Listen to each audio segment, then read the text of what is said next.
கரூர் சம்பவம் எக்கச்சக்கமான எதிரொலிகளை ஏற்படுத்தியிருக்கு. இப்போ அந்த இடத்துல 41 பேரோட உயிர் போனதுக்கு வந்துட்டு ஒரு சிலர் என்ன சொல்றாங்கன்னா, விஜய் அவர்கள் தான் காரணம், அவர் அங்கே வந்திருக்க கூடாது, அவரால் தான் இவ்வளோ பெரிய உயிர் சேதம் ஏற்பட்டுச்சு அப்படின்னு சொல்றாங்க. இன்னும் சிலர் என்ன சொல்றாங்கன்னா, இல்லை இதுக்கு டிஎம்கே தான் முழுக்க முழுக்க காரணம், அவங்க தான் பிளான் பண்ணி இந்த மாதிரி ஒரு விஷயத்த பண்ணியிருக்காங்க, சரியான பாதுகாப்பு கொடுக்கல அப்படின்னு சொல்லிட்டு ரெண்டு தரப்புல பேசிட்டு இருக்காங்க. உங்களோட கருத்து என்ன சார் இது குறித்து? குற்றமுள்ள நெஞ்சு தான் குறுகுறுக்குன்றது நம்ம ஆரம்பிச்சோம்னா கூட இதில் ஏதோ ஒரு குற்றம் இருக்குது அப்படின்னு அவங்களுக்கு தெரியறதுனால தான் இன்னும் தலைமுறைவாக இருக்கிறாங்க. நெருப்பை எரிஞ்சதுக்கு என்னன்னா, அங்கே ஒருத்தன் செத்துட்டான், ஆல்மோஸ்ட் இஸ் டன்.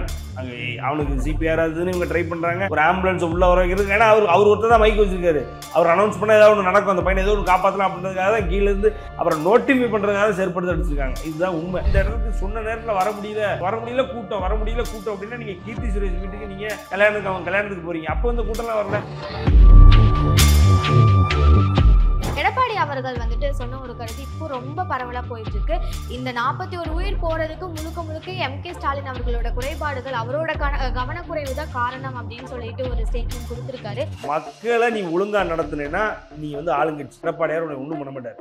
மக்களுக்கு எதிராக இங்கே எந்த பிரச்சனை நடந்தாலும் முதலாக தீர்க்கமாகவும், அதாவது துணிச்சலாகவும் தைரியமாகவும் பதில் கொடுக்கக்கூடிய முதல் அரசியல்வாதி அவர் தான். இந்த எடப்பாடியார் காலில் விழுந்தா இன்னைக்கு கலைஞரை நீங்கள் எங்கே கொண்டு போய் வச்சிருக்கீங்க அப்படின்னா அந்த மெரினால கொண்டு போய் வச்சிருக்கீங்க. அந்த பூனையா நீங்கள் நினைக்கிற எடப்பாடியார் புலியா மாறிட்டார்ன்றது உங்களுக்கு இன்னும் கொஞ்ச நாள்ல தெரியும். இந்த கரூர் சம்பவம் நடந்ததுக்கு அப்புறம் மறு அறிவிப்பு வர வரைக்கும் எந்த ஒரு அரசியல் கட்சியும் மக்கள் மத்தியில கூட்டம் எதுவும் போடக்கூடாது அப்படின்னு சொல்லிட்டு கோர்ட்ல ஜட்ஜ் சொல்லியிருக்காரு. இதை எப்படி பாக்குறீங்க சார்? எப்படி இந்த ஒரு விஷயத்தை ஃபாலோ பண்ணிட்டு எந்த ஒரு இடத்துலையும் கூட்டம் போடாம இருக்க முடியுமா? இதுதான் ஒரு முட்டா கூட்டம் தமிழ்நாட்டுக்குள்ள வளர்ந்துட்டு இருக்கு. அந்த முட்டா கூட்டத்தை முளையிலே கிள்ளி இருக்கணும். வளர விட்டாச்சுன்னா அந்த 1% 2% வளர்ச்சியே நமக்கு இவ்வளவு இடம் நாளைக்கு அவனுக்கு நல்லா வளர்ந்துட்டாங்க. எவ்வளவு பெரிய கொடூரத்தை, எவ்வளவு பெரிய ஒரு தமிழ்நாட்டுக்கு தேவையில்லாத அசம்பாவிதத்தை அவங்க நடத்துவானுங்க. 2008 2009 காலகட்டத்தில் ராகுல் காந்தி போய் சந்திச்சாரு. ராகுல் காந்தி இளைஞர் அணி பதவி கொடுக்க அப்படின்னு கேட்டார். கொடுக்க மாட்டேன்ட்டாங்க, உங்களுக்கு வயசாயிருச்சு, வேலையை பார்த்து போங்கன்ட்டாங்க. சிஎம்மானது ஒரு ஆசை, ஒரு வெறி, ஒரு கனவு. அப்படி சிஎம் கனவு ஊட்டினவங்க அப்பா மேலேயே கேஸ் போட்டவர். எஃப்டி பாலிடிக்ஸ் நேயர்களுக்கு வணக்கம். இன்னைக்கு நம்ம கூட அரசியல் விமர்சகர் சத்யன் ராமசாமி சார் தான் இருக்கார். அவர் கூட பேசுவோம். வணக்கம் சார். எப்படி இருக்கீங்க சார்? சார், கரூர் சம்பவம் எக்கச்சக்கமான எதிரொலிகளை ஏற்படுத்தியிருக்கு. இப்போ அந்த இடத்துல 41 பேரோட உயிர் போனதுக்கு வந்துட்டு ஒரு சிலர் என்ன சொல்றாங்கன்னா, விஜய் அவர்கள் தான் காரணம், அவர் அங்கே வந்திருக்க கூடாது, அவரால் தான் இவ்வளோ பெரிய உயிர் சேதம் ஏற்பட்டுச்சு அப்படின்னு சொல்றாங்க. இன்னும் சிலர் என்ன சொல்றாங்கன்னா, இல்லை இதுக்கு டிஎம்கே தான் முழுக்க காரணம், அவங்க தான் பிளான் பண்ணி இந்த மாதிரி ஒரு விஷயத்த பண்ணியிருக்காங்க, சரியான பாதுகாப்பு கொடுக்கல அப்படின்னு சொல்லிட்டு ரெண்டு தரப்புல பேசிட்டு இருக்காங்க. உங்களோட கருத்து என்ன சார் இது குறித்து? யாரு காரணம்ன்றது நம்ம அந்த இடத்துக்கு போறதுக்கு முன்னாடி யாரு காரணமாக இருந்தாலும் அந்த இடத்துல பாதிக்கப்பட்ட மக்களை பாதுகாக்கிறதுக்கு, அந்த மக்களுக்கு தேவையானதை செஞ்சு கொடுக்கறதுக்கு, அந்த மக்களுடைய குடும்பங்களுக்கு என்னென்ன தேவையோ அதை செஞ்சு கொடுக்கறதுக்கு களத்தில் நின்னாங்க திமுக. விஜய் அவருடைய கட்சி களத்தில் இல்லை, பயந்து ஓடி போயிட்டாங்க. இன்னும் தலைமுறைவாக இருக்கிறாங்க. இன்னும் வெளியில் பேச தயங்குறாங்க, பயப்படுறாங்க. அது எப்படி அவங்களுக்கு பேசணும்னு தெரியல, எப்படி அதை ஹேண்டில் பண்ணணும்னு தெரியல. ஸோ குற்றமுள்ள நெஞ்சு தான் குறுகுறுக்குன்றது நம்ம ஆரம்பித்தோம்னா கூட இதில் ஏதோ ஒரு குற்றம் இருக்குது அப்படின்னு அவங்களுக்கு தெரியறதுனால தான் அதை வெளிப்படையாக அவங்க சொல்ல மாட்டுறாங்க. சரி, அவருடைய கட்சியினுடைய தலைவர் விஜய் அவர்கள் அவராது தைரியமாக அன்னைக்காவது சரி இது கரூரில் போகும்பொழுது என்ன பண்ணிட்டார் அப்படின்னா, அவர் பாட்டுக்கு முதுகை திருப்பிட்டு போயிட்டார். ஒரு சைடில் இங்கே ஒரு ஜேர்னலிஸ்ட் கேட்குறாங்க, சார் 30 பேர் இறந்து போயிருக்காங்களா, உங்களுடைய அன்னைக்கு 30 பேர், அந்த கேள்வி கேட்கும்போது 30 பேர் இருந்திருக்காங்களா என்னன்னும் போது அவர் வழக்கமாகவே அவர் சந்திக்கவே துணிவில்லாதவர். அதாவது மீடியாவை சந்திச்சிட்டோன்னா பல கேள்விகளுக்கு நம்ம பதில் சொல்லணுன்ற ஒரு தயக்கத்தில் பயத்தில் அவர் போயிட்டார். அட்லீஸ்ட் அவருடைய கட்சியினுடைய 2ஆம் கட்ட தலைவர்கள் 3ஆம் கட்ட தலைவர்களாவது அன்னைக்கு அதை ஹேண்டில் பண்ணியிருக்கலாம், அந்த சிச்சுவேஷனில் அங்கே கூட இருந்திருக்கலாம். அதுவும் இல்லை. சரி, அவர் வீடியோ போடுறாரு, அந்த வீடியோவில் ஏதாவது உண்மை இருக்கான்னா, அதாவது ஃபுல்லாமே கடைஞ்செடுத்த பொய். அந்த வீடியோ ஆரம்பத்துலேருந்து கடைசி வரைக்கும் பொய்யை தான் சொல்கிறார் விஜய். 5 மாவட்டத்தில் எந்த மாவட்டத்துலையுமே இது நடக்காது, கரூரில் மட்டும் நடந்திருக்கு எப்படின்றார். இதே விக்கிரவாண்டியில் விசாலையில் ஒரு மாநாடு போடும்பொழுது 5 பேர் இறந்தாங்க. அதுக்கப்புறம் மதுரை மாநாடு போடும்போது 3 பேர் இறந்தாங்க. இது இல்லாமல் விக்கிரவாண்டி மாநாட்டில் 400 பேருக்கு மேலே வாங்கி விழுந்திருக்காங்க. இங்கே 150 பேருக்கு மேலே வாங்கி விழுந்திருக்காங்க. எங்கேயுமே நடக்கலை அப்படின்னு சொல்கிறது எவ்வளோ பெரிய பொய். ஸோ இவர் எங்கே போனாலும் அங்கே மக்கள் சாகிறதும், அங்கே மக்கள் வாங்கி விழுகிறதும், தன்னிலையற்று அவங்களுக்கு ஏதாவது ஆகிறதும் வழக்கமாக வாடிக்கையாக போயிடுச்சு. ஆனால் அது எதுவுமே நடக்கலைன்னு அவர் பேசுகிறாரு. அது ஒரு முதல் பொய். 2வது பொய் பார்த்தீங்கன்னா, நீங்கள் எங்களை எங்கே வந்து நின்று பேச சொன்னீங்களோ நாங்கள் அங்கே வந்து நின்று பேசுனதை தவிர நாங்கள் எந்த தப்புமே பண்ணலன்றார். லேட்டாக வந்தது முதல் தப்பு. 8:45க்கு நீங்கள் இங்கே விழாவை சொல்லிட்டு நிகழ்ச்சி நிரலில் 8:45க்கு நாங்கள் இந்த இடத்துல வந்து நின்று பேசுவோம்னு சொல்லிட்டு 8:45க்கு நீங்கள் சென்னைக்கு இருந்தால் அதை விட ஒரு மோசமான விஷயம் வேறு என்ன இருக்குது? ஸோ இது வந்து அதாவது எதுவுமே நடக்கலை அப்படிங்கும் பொழுது தான் அது கஷ்டமாக இருக்குது. ஒரு பொய் அது இவ்வளவு பெரிய இடத்துல இருந்துக்கிட்டு இன்றைக்கி மக்கள் வந்து இன்றைக்கி உங்களை பார்க்க வர்ற அளவுக்கு நீங்கள் ஒரு அந்தஸ்தில் இருக்கீங்க. அப்போ அந்த இடத்துல இருந்துட்டு நீங்கள் ஒரு பொய்யை சொல்லும்போது அது ரொம்ப தவறு. விஜய் பொய் சொல்லுவார்னு நான் நினைக்கல. சரி, அதாவது இன்றைக்கி அரசியல்வாதி ஆகிட்டேன் அப்படின்னாலும் பொய்யும் புரட்டும் நம்ம சொல்லலாம் அப்படின்றதுனால ஒரு சாமானிய அரசியல்வாதியாக விஜய் மாறிட்டு இருக்கான்னு தான் நினைக்கிறேன். ஸோ முதல் தவறு அவர் லேட்டாக வந்தது. 2வது தவறு பார்த்திங்க அப்படின்னா அவர் சொன்ன இடத்த தவிர நான் வந்து நின்று நான் எங்கே வேறு என்ன தப்பு பண்ணுறேன் அப்படின்னு சொல்கிறாரு பார்த்தீங்களா? அதுவே பார்த்திங்க அப்படின்னா ஒரு ஒரு ஒரு பொய் அப்படின்னு தான் நான் பார்க்குறேன். 2வது 50 மீட்டருக்கு முன்னாடி வந்து நின்று நீங்கள் நின்றுங்க அப்படின்னு சொல்லி போலீஸ் சொல்லியிருக்காங்க. அதையும் மீறி அவர் 50 மீட்டர் தள்ளி வந்தது தான் அந்த ஸ்டாம்பீடுக்கே காரணம். அப்படியே ஒரு அலையாக அது வந்து மக்கள் ஒருத்தன் தள்ள போய் அந்த வண்டி உள்ளே வர வர அந்த இடத்துல அந்த இடத்த கொடுக்கணும் வண்டிக்காக அப்படின்றதுனால போலீஸ் அடிச்சிருக்காங்க, லத்தி சார்ஜ் பண்ணியிருக்காங்க. அதுக்கும் காரணம் இது தான். அதுக்கப்புறம் ஒரு குறிப்பிட்ட இடத்துல லைட்டை போடுங்கன்னு போலீஸ் சொல்லியிருக்காங்க. அவர் லைட்டை அணைச்சிருக்காரு. இவர் அந்த மெயின் இடத்துல மெயினில் போயிட்டு ஃபோக்கஸாக அந்த டிஜிஎம்மோட லைட்டை போட்டு லைட்டை அணைச்சி ஆன் பண்ணார்ல. அதை நம்ம முதலே பேசியிருந்தோம். அது எவ்வளோ பெரிய தவறு. இன்றைக்கி அது இழப்பு, அதாவது உயிரிழப்பு வரைக்கும் காரணமாக வந்திருக்கு. அவர் அங்கேயே லைட் போட்டு தான் அவரை பார்த்துட்டு பல பேர் நாங்கள் போயிருப்போம் அப்படின்னு சொல்லி அந்த கரூர்வாசிகளே சொல்கிறாங்க. எத்தனை வீடியோவில் பார்த்துருப்பேன். அது ஒரு தவறு. 2வது பார்த்திங்க அப்படின்னா அங்கே ஏதோ ஒரு சம்பவம் நடந்துக்கிட்டு இருக்கிறது அவங்களால சென்ஸ் பண்ண முடியுது. அதை மீறியும் ஒரு பாட்டு பாடி சந்தோஷப்படுத்தி அந்த கூட்டத்தை ஆரவாரப்படுத்தி கைத்தட்டல் வாங்கன்னு நினச்சிருக்காங்க. அது எவ்வளோ பெரிய தப்பு. முதல்ல ஒரு ஆம்புலன்ஸ் உள்ளவர்களால எதுக்கு வந்தது, என்ன ஏது, அங்கே என்ன நடந்துட்டு இருக்கு, ஏதோ ஒரு தப்பு நடந்துகிட்டு இருக்கு அப்படின்றத அவங்க உணர முடிஞ்சாலே உடனே அந்த இடத்தை எவாக்குவேட் பண்ணி போயிருக்கணும். அதுதான் அவங்க பண்ணியிருக்கணும். ஆனால் இது நடந்துமே மறுபடியும் ஆரம்பிக்கலாமா, மறுபடியும் போகலாமா, அப்பவும் உள்ளேருந்து செருப்பெல்லாம் எரிஞ்சு அவங்க நேற்று தான் அது வீடியோ வந்துருச்சு. செருப்பை எரிஞ்சதுக்கு என்னென்னா அங்கே ஒருத்தன் செத்துட்டான். Almost is done. அங்கே அவனுக்கு சிபிஆர் அதுன்னு இவங்க ட்ரை பண்ணுறாங்க. ஒரு ஆம்புலன்ஸை உள்ள வர வைக்கிறது. ஏன்னா அவர் ஒருத்தர் தான் மைக் வச்சிருக்காரு. அவர் அனௌன்ஸ் பண்ணால் ஏதாவது ஒன்று நடக்கும், அந்த பையனை ஏதோ ஒன்று காப்பாற்றலாம் அப்படின்றதுக்காக தான் கீழேருந்து அப்புறம் நோட்டிஃபை பண்ணுறதுக்காக செருப்படுத்து அடிச்சிருக்காங்க. இதுதான் உண்மை. ஸோ விஷயம் என்னன்னா இந்த மாதிரியான ஒரு சம்பவம் நடந்திருக்கு அப்படின்னா ஏதோ நடந்துட்டு இருக்கு, தப்பாக நடந்துட்டு இருக்குன்னா அதை தான் ஃபோக்கஸ் பண்ணணும். அதை விட்டுட்டு அவர் பாட்டுக்கு அதுக்கப்புறம் பாட்டுக்கு 10 ரூபான்னு பாட்டு பாடி ஏதோ மக்களை நான் சந்தோஷப்படுத்தினேன். இப்போ பாருங்க, பாட்டு பாடினது அந்த அவர் பேசுனது கரூர் அவர் என்ன பேசுனாரு யாருக்குமே தெரியாது. அதான் உண்மை. கரூரில் நடந்த சம்பவம் மட்டும் தான் தெரியும்.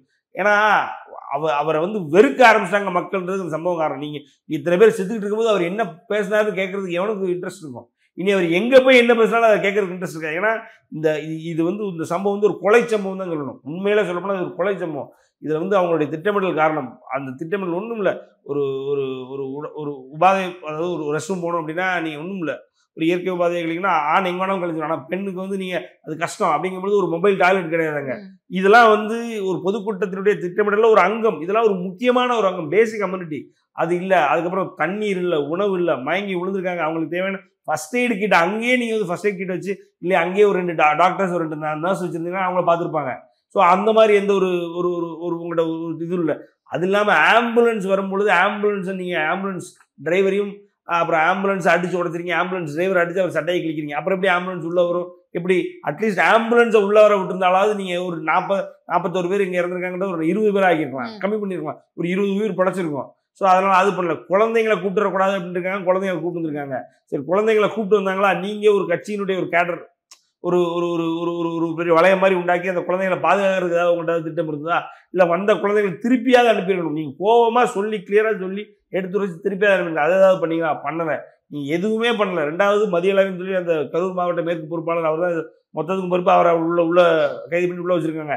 அவர் 10,000 பேருக்கு எனக்கு இடம் கொடுக்க போதுன்னு எழுதிக்க. ஸோ இனிஷியல் எஸ்டிமேட்டே தப்பு.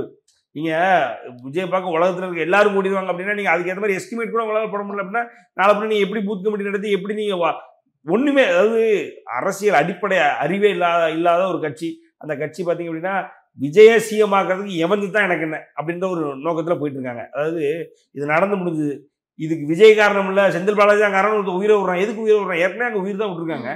இதுக்கு விஜய் காரணம் இல்லைன்னு ப்ரூவ் பண்ணுறதுக்கு ஒருத்தர் உயிரை விடுறான்னா அது என்ன மாதிரியான எண்ணம்? நீங்கள் யோசிங்க. இப்போ விஜய் நான் கைது பண்ணிட்டேன், அப்போ நீ செத்து போற அப்படின்னா ஒரு ப்ரோஜனம். விஜய் எது கைது பண்ணீங்கன்னு நான் செத்து போயிட்டேன். விஜய் யாருமே ஒன்றும் பண்ணல. எதுவுமே யாருமே ஒரு வழக்கு எதுவுமே இல்லை. ஒரு விஜய்க்கு எதிரான ஒரு எண்ணம் உருவாகுது அப்படின்னாலே இவங்களால தாங்க முடியல. அப்படின்னா நாளைக்கு இவங்கெல்லாம் எம்எல்ஏ எம்பி ஆக்கிட்டேன் அப்படின்னா விஜய் நம்ம ஏதாவது சொல்ல போனால் அவன் செத்து விழுந்துட்டு இருந்தானா? அவன் ஏதாவது இது, அதாவது ஒரு சமநிலை இல்லாத, சமநிலை அறிவு இல்லாத, சமநிலையான எண்ணம் இல்லாத ஒரு கூட்டம். இந்த கூட்டம் வந்து தமிழ்நாட்டில் எவ்வளவு சீக்கிரமாக இந்த கூட்டத்தை அப்புறப்படுத்தி தமிழ்நாடை இந்த மாதிரியான அரசியல் கட்சிகளை மாற்றம்னு பேசுறத போல நிறுத்தி இவங்களை உள்ளவே வரவிடக்கூடாது, வளரவே விடக்கூடாதுன்றதை விட வளர விடாமல் இருக்கிறதுக்கு என்ன தடுக்கணுமோ தடுத்துடணும். என்னை கேட்டால் கட்சி அங்கீகாரத்தை ரத்து பண்ணணும்னு நான் கேட்குறேன். விஜய் அரெஸ்ட் பண்ணுறதுலாம் வந்து பாயிண்டே இல்லை. ஏன்னா அவருக்கு என்ன நடக்குதுன்னே தெரியாது. நீங்கள் அவர் காரில் வந்து 2 பேர் அவர் கார் டயருக்குள்ளே கீழே பைக் ஓட்டிட்டு வந்து 2 பேர் கார் டயருக்குள்ளே விழுதுறாங்க. அவர் எட்டி பார்த்துட்டு அவர் பாட்டுக்கு இருந்துக்கிறாரு.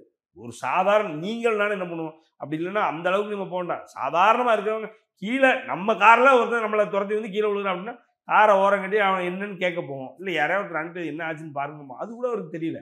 ஏன் அவர் பாட்டுக்கு உள்ளே உட்காந்துட்டு ஏதோ சைகை பண்ணிட்டு வர்றாரு, இப்படின்றாரு ஏதோ பண்ணிட்டு வராரு. அதுக்கப்புறம் பார்த்தீங்க அப்படின்னா என்னைய கேட்டிங்க அப்படின்னா அவர் mentally is not in is right position. இல்லைன்னா நீங்கள் 8:45 காலையில் வரன்றவங்க நீங்கள் 12:30 வரீங்க, 2 மணிக்கு வரன்றவங்க 7:30 மணிக்கு வரீங்க அப்படின்னா எதுக்கு அதெல்லாம் பண்ணணும்? நீங்கள் ஒரு இடத்துக்கு இந்த இடத்துக்கு சொன்ன நேரத்தில் வர முடியல கூட்டம் அப்படின்னா நீங்கள் கீர்த்தி சுரேஷ் வீட்டுக்கு நீங்கள் கல்யாணத்துக்கு போகிறீங்க. அப்போ இந்த கூட்டம்லாம் வரல. அப்போ கூட்டம் இல்லாமல் உங்களால் ஒரு இடத்துக்கு போக முடியுதுல. ஏன் அப்போ இவங்களாம் என்ன செத்தா போயிட்டாங்க? அப்போ எந்த இடத்துல கூட்டத்தை வர வைக்கணும்னு உங்களுக்கு தெரியுது, எங்கே கூட்டத்தை வர வைக்கக்கூடாதுன்னு உங்களுக்கு தெரியல இல்லையா? ஸோ விஷயம்னா இப்போ அதே மாதிரி த்ரிஷாவுடைய பிறந்தநாளுக்கு அவங்க வீட்டுக்கு போனார், நான் எடுத்து கொஞ்ச நேரம் அப்போ கூட்டம் வரல. இது தப்பாக நம்ம சித்தரிக்கணும்னு நினைக்கல. இப்போ அது உங்களோட பர்சனல் ஸ்பேஸ். ஒரு பர்சனல் ஸ்பேஸுக்கு நீங்கள் இவனுங்கெல்லாம் வந்தால் இடைஞ்சல் என்ன நான் மாதிரி வந்து குலைச்சிட்டு இருப்பானுங்க. எதுக்கு? இப்போ பர்சனல் ஸ்பேஸுக்கு போகும்போது நம்ம யாருக்கும் தெரியாமல் கொள்ளாமல் போகணும்னு நினைக்கிறவரு இங்கே ஒரு அரசியல் கட்சி மீட்டிங் நடக்குது, நீங்கள் தான் அந்த அரசியல் கட்சி இல்லை, நீங்கள் தான் இது பேச போகிறீங்க அப்படின்னோடனே காரு கதவு திறந்தது சரி, டோர் திறந்ததுலேருந்து நீங்கள் காரை ஓட்டிட்டு வர்றதுலேருந்து விஜய் இங்கே வராரு, இங்கே போயிட்டு இருக்காரு, இவ்வளோ கூட்டமாக இருக்குது, அங்கே கூட்டமாக இருக்குது, எங்கே அப்போ அதை மட்டும் அப்படி உருவாக்குறீங்க. அதை அப்படி உருவாக்காமல் நீங்கள் என்ன வெளிச்சாங்குறதுல மேலே போய் மீட்டிங்கில் பேசணும், டைரெக்டாக அங்கே போய் அங்கே மேலே ஏறி பேசிட்டா தான் முடிஞ்சு போதே. எப்படி ஒரு என்ன சொல்றது த்ரிஷா வீட்டுக்கும் ஒரு மற்ற நீங்கள் பர்சனலாக எங்கெங்கெல்லாம் போடணும்னு நினைக்கிறீங்களோ அங்கே சத்தம் இல்லாமல் போக முடியுதோ அங்கே இந்த ரசிகர்கள்லாம் யாரும் வரமாட்டாங்க. ஏன் அப்போ விஜய் கிடையாதா? அப்போ வேற யாருமா? இதே மாதிரி ஜனநாயகம்னு ஒரு படத்தை எடுத்து முடிச்சிங்க, அது எங்கே எடுத்தீங்கன்னு யாருக்கும் தெரியாது, சத்தமே இல்லாமல் முடிச்சிங்களே. அப்போல்லாம் சத்தம் இல்லாமல் பண்ணக்கூடியவர் இதை மட்டும் நீங்கள் பண்ணுறீங்கன்னா ஏதோ இன்டென்ஷன் இருக்குன்னு தானே அர்த்தம், ராங்கான இன்டென்ஷன் தானே அர்த்தம். போகிற வழி ஃபுல்லாக மக்களை பின்னாடி வர வைக்கிறது, ராங் ரூட்டில் வரானுங்க. லாரி வருது, இங்கே விஜய் போயிட்டு இருக்காரு, இவனு இந்த ரூட்டில் ஆப்போசிட் ரூட்டில் போயிட்டு இருக்கானுங்க.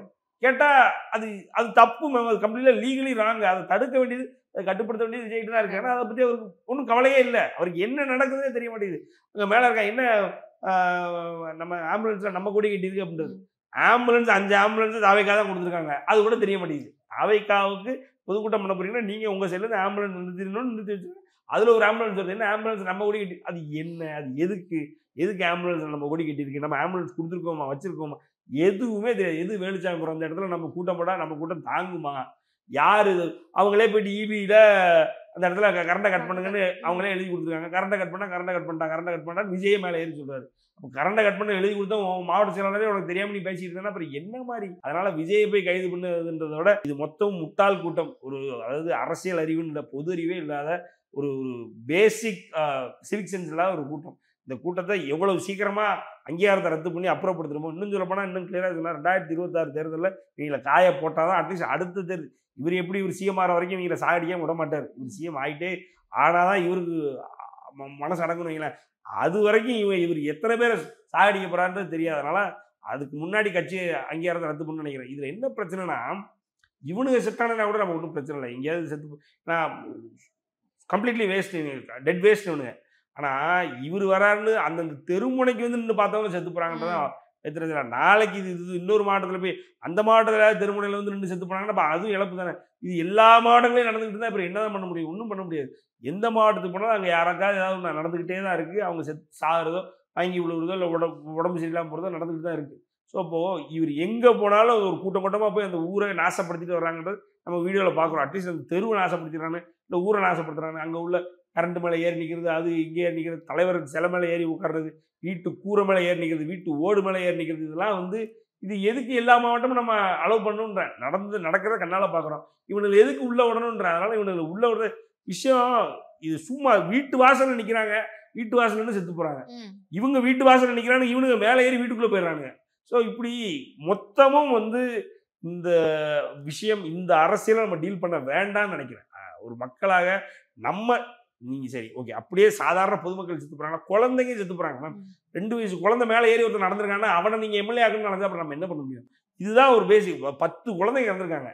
10 குழந்தைங்க வேற வேற இடத்துல ஒரு ஒரு நெருக்கி மூச்சு விட முடியாம, அவங்களால பேச முடியாம, அழ முடியாம, கத்த முடியாம இறந்துருக்காங்க அப்படின்னா, 10 குழந்தைகள அந்த கூட்டத்துல அத்தனை பேரும் சேர்ந்து கொன்றுக்கானுங்க. அப்போ அதுல ஒருத்தனுக்கு கூட அறிவு இல்ல. நீங்க யோசிங்க. நீங்க எவனுக்குமே அறிவு இல்ல. 10 குழந்தைங்க எங்கேயாவது எவனுக்காவது ஒருத்தனுக்கு தோணிருந்தா, ஐயோ குழந்தை ஒண்ணு அப்படின்னா அந்த குழந்தைய காப்பாத்திருக்கவே முடியாதா? 10 குழந்தை இறந்திருக்கு. அது முதுகெலும்பு 2 குழந்தைங்க, 3 குழந்தைங்களுக்கு முதுகெலும்பு உடைஞ்சு இறந்துருக்காங்க. இதெல்லாம் எவ்வளவு பாவம். இத பண்ணக்கூடிய ஒருத்தரை வந்து அரசியலுக்குள்ள கொண்டு வந்து, ஆட்சி அதிகாரத்துக்குள்ள கொண்டு வந்து நாளைக்கு நம்மள பாதுகாப்பான் அப்படின்னா, இது எந்த மாதிரியான எண்ணம் மக்கள்? இவனுங்க மாற்று அப்படின்னு நினைக்கிறவங்க பேசுறவங்கலாம் எப்படிப்பட்ட ஒரு முட்டாள், கடைஞ்செடுத்த முட்டாள்னு நம்ம யோசிக்கணும். ஸோ அதனால இந்த சம்பவம் வந்து ஒரு விஜய் அப்படின்ற ஒரு மனிதருடைய அவர் மேல ஒரு குறைந்தபட்ச மரியாதை இருந்து அது கெடுத்துருச்சு. இப்போ இந்த மனுஷன் இதை ஏத்துக்கிற, அதாவது இதுல எந்த ஒரு தப்பே, அட்லீஸ்ட் நான் லேட்டா வந்தது தப்பு, அதான் நான் எதுவும் தப்பு பண்ணல அப்படின்னு சொல்லியிருந்திருக்கலாம். எந்த தப்புமே நான் வந்து என் பேரில் எடுத்துக்கிற மாட்டேன், அடுத்தவன் தான் தப்பு, நான் வந்து எல்லாம் கரெக்டாக தான் பண்ணேன்னு பேசும்பொழுதே அவர் அங்கே தோத்து போயிட்டாருங்க. ஒரு மனுஷனாவே தோத்துட்டார். 2வது தான் அரசியல், நான் சிஎம், நான் உச்சத்தில் இருக்கேன், அதெல்லாம் 2வது. இதுல ஒரு ஒரு ஒரு சாதாரண ஒரு மனிதநேயமற்ற ஒரு மனிதனாக விஜய் மாறிட்டார். இந்த மனுஷன் மேல இருந்த ஒரு ஒரு பெர்ஸ்பெக்டிவே எல்லாருக்கும் மாறிடுச்சு. நீங்க ஹேட்டரு அது இதுன்றதில்ல, எல்லாவனுக்குமே விஜய்ன்றவர் எனக்கு தெரிய, மற்றவங்க எப்படி நினைக்கிறாங்க, நான் விஜய் எப்படி டிஃபைன் பண்றேன்னா, இன்னைக்கு நம்ம பார்க்குற ஒரு ரீல்ல அவர் வருவார், அந்த பின்னாடி பேக்ரவுண்ட் மியூசிக் ஓடிட்டு இருக்கும், அதுதான் நம்மளை விஜயை கனெக்ட் பண்ணும். அந்த பேக்ரவுண்ட் மியூசிக் இல்லைன்னா விஜய் ஒன்றுமே இல்லைன்றது நான் ரொம்ப நாளாக சொல்லிட்டு இருந்தேன்.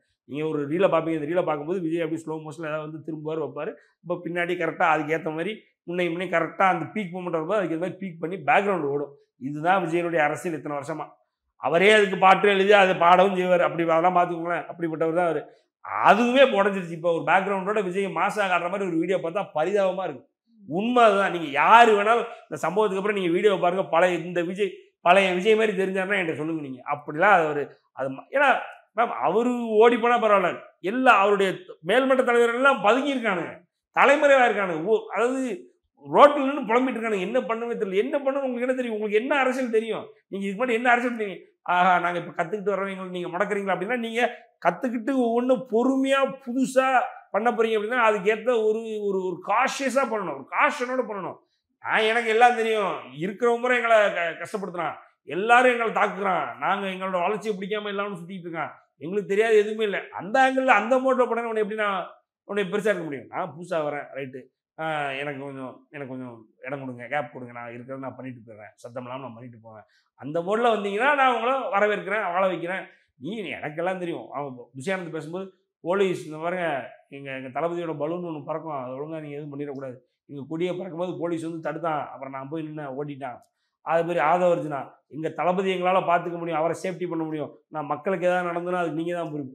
இப்படி பேசிக்கிட்டு இருந்தீங்க அப்படின்னா நான் மக்களுக்கு பொறுப்பு, எங்கள் கட்சி வர்ற மக்களுக்கு பொறுப்பு, போலீஸ் ஒரு முடிவெடுக்கிறோம் அப்படின்னா அதுக்கு நாங்கள் ஆதரவாக போகிறோம், எத்தனை நிபந்தனைகள் கொடுத்தாலும் நாங்கள் அதை ஏற்றுக்கிறோம், அதை நாங்கள் ஃபாலோ பண்ணுறோம் அப்படின்னு அந்த மாதிரி போகணும். எனக்கு எல்லாம் தெரியும், தாண்டோண்டி தினமாக நம்ம பார்க்காதா அப்படின்ற மாதிரி விஜய் வச்சுட்டு இவ்வளோ கூட்டம் கொடுத்துட்டு கூட்டத்தை காட்டணும், ட்ரோனில் வச்சு நம்ம ஷார்ட்டில் இவ்வளோ கூட்டம் இருக்குன்னு காமிச்சா மட்டும் போயிருமா? அது எத்தனையோ பேர் பண்ணிட்டாங்க. அதை வச்சு சிஎம் ஆனவங்க அப்படின்னு ஒருத்தம் கூட கிடையாது. மக்களுடைய செல்வாக்கும் அதே நேரத்தில் அரசியல் அறிவும், அரசியல் ஞானமும், அரசியல் வரலாறை வச்சு சிஎம் ஆனவங்க தான் இங்கே உண்டு. எல்லாருக்கும் பொருந்தது. சும்மா கூட்டத்தை காமிச்சுலாம் இங்கே எவனுமே சிஎம் ஆனதில்லை. அப்படி பார்த்தா கமலுக்கே கூடுச்சு, எல்லாருக்கும் கூடுச்சு. கூடாத ஆள் லட்சிய திமுகலேருந்து ஒரு கூட்டம் போட்டாங்க, இப்போ இல்லை.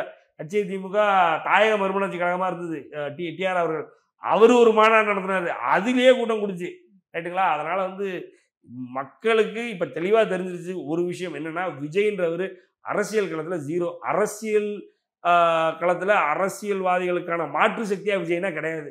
சும்மா அவர் சிஎம் ஆனு ஆசைப்பட்டு வந்திருக்காரு, அது மக்களை ஆக்குனாங்க.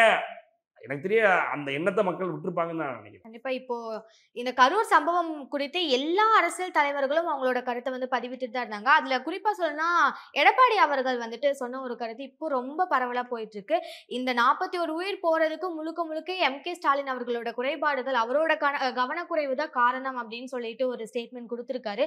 அதை எப்படி பாக்குறீங்க சார்? அதாவது எடப்பாடி அவர்கள் வந்து இந்த அரசியல் நீரோட்டத்துல, தமிழக அரசியல் நீரோட்டத்தில் ஒரு முக்கியமான பங்கு வகிச்சுட்டு இருக்காரு. இன்னும் சொல்லப்போனால் தமிழக அரசியல் நீரோட்டத்தில் இவ்வளவு ஒரு மென்மையான, இவ்வளோ ஒரு தன்மையான மனிதரை நீங்கள் பார்க்கவே முடியாது. அப்படிப்பட்ட ஒரு ஒரு அப்பழுக்கற்ற மனசிலிருந்து பேசக்கூடிய, அதே நேரத்தில் தைரியமான, அதே நேரத்தில் மிகவும் துணிந்த கருத்துக்களை மக்கள் முன்னாடி மக்களுள் ஒருவனாக நின்று பேசுகிற அளவுக்குலாம் பாருங்க.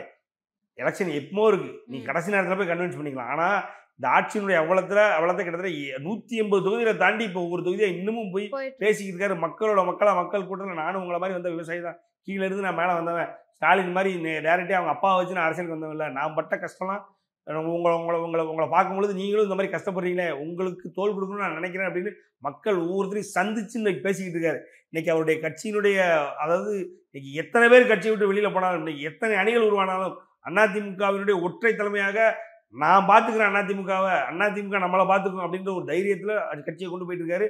அவ்வளவு மென்மையாகவும் தன்மையாகவும் மனசு நடத்திட்டு இருக்காரு. அந்த மனுஷன் என்ன பண்ணுறாருன்னா, முதல் நாள் போய் அன்னைக்கே இந்த வார்த்தையை சொல்லியிருக்கலாம். ஸ்டாலின் தான் அந்த இறப்பு காரணம் சொல்லியிருக்காங்க. ஆனால் என்ன சொல்லியிருக்காரு, ஒரு மிகப்பெரிய துயரமான சம்பவம் நடந்திருக்கு. அந்த சம்பவத்தை நம்ம அரசியலாக்க வேண்டாம்.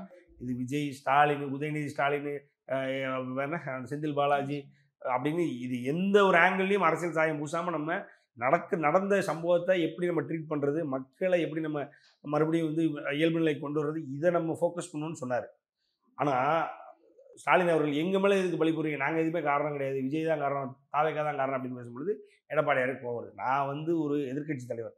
நான் நினச்சிருந்தா விஜயும் அடிக்கலாம், திமுகவையும் அடிக்கலாம், விஜயும் அடிக்கலாம், இது யாரை வேணாலும் அடிக்கலாம். ஆனால் நான் எதிர்க்கட்சி தலைவர். நான் மக்களாக நிற்கணும். இன்னைக்கு மக்கள் பக்கத்தில் நிற்கணும். எம்ஆர் விஜயபாஸ்கர் கரூர் அவர் போய் நிற்கிறாரு, மக்களாக நிற்கிறாரு. அதே மாதிரி மறுநாளே இவர் எடப்பாடியார் அங்கே போகிறார். ஏன்னா அவருடைய ஊர் ஏறக்குறைய எடப்பாடியாரோட ஏரியா, அது எடப்பாடியார் ஜோன், அசைக்க முடியாது. எந்த கட்சி வந்தாலும் அதிமுகவுடைய பிரசன்ஸை குங்கு பண்ணுறது அசைக்க முடியாது. அப்படிப்பட்ட ஒரு இடத்துல இப்படி ஒரு சம்பவம் நடந்திருக்கு. அவர் போய் நிற்கிறாரு. அப்போ அங்கே போய் நின்றும் கூட மக்களை, அதாவது ஒரு கான்ஸ்பிரசியை கிரியேட் பண்ணி இது காரணம் சிஎம் தான், இது காரணம் இவன் தான், அவன் தான் பேசாமல், இது எல்லாத்தையும் விட்டுட்டு நம்ம அரசியல் பேசாமல் நம்ம ஒழுங்காக உண்மையை பேசுவோம், நேர்மையை சத்தியத்தை பேசுவோம்னு பேசுகிறாரு. ஆனால் அதை சிஎம் இன்னைக்கு சிட்டிங் சிஎம்மாக இருக்கிறவர் இதுக்கு நாங்கள் காரணமே இல்லை, எங்கள் மேலே பலியப்படாதீங்க, எங்கள் மேலே அவதூறு பரப்பாதீங்கன்னு சொன்னது இல்லாமல் அவதூறு பரப்புறவங்கள கைது பண்ணுறது, அவங்கள பயமுறுத்துறது, ஜேர்னலிஸ்ட்டை கைது பண்ணுறது, இப்படி இறங்கினாலும் ஆட்டோமேட்டிக்காக எடப்பாடியார் மக்களின் மன்னனாக இன்னைக்கு இருக்கிறார். அப்போ எடப்பாடியார் என்ன சொல்கிறாரு, நீ இதெல்லாம் பண்ணுறியா, அப்போ இரு அப்படின்னு சொல்லி இறங்கி திமுக தான் காரணம் அடிக்கிறார். ஸோ அதனால் மக்களை நீ ஒழுங்காக நடத்துனேன்னா நீ ஆளுங்கட்சி. எடப்பாடியார் உன்னை ஒன்றும் பண்ண மாட்டார்.